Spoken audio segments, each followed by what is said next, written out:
Pour répondre à la crise, le gouvernement prévoit que les accords d'entreprise pourront déterminer le nombre de renouvellements de contrats à durée déterminée, le nombre de renouvellements possibles pour un CDD, le délai de carence entre deux contrats courts et les cas dans lesquels ce délai de carence ne sont pas applicables pourraient désormais être fixés par accord d'entreprise. Des assouplissements votés dans le cadre d'un amendement donc gouvernemental. Les ordonnances Macron de 2017 avaient déjà assoupli le droit en la matière, mais la branche professionnelle restait le verrou.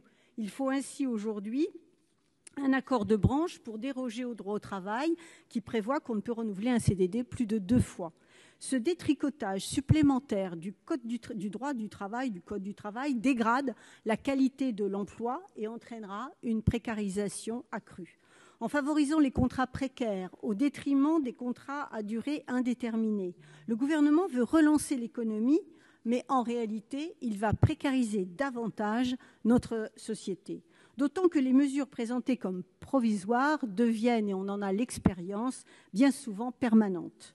C'est une bonne excuse qui a déjà été utilisée par le passé, donc nous sommes particulièrement inquiets que cette disposition poursuive les reculs d'une loi que nous avions combattue en son temps, la loi El Khomri.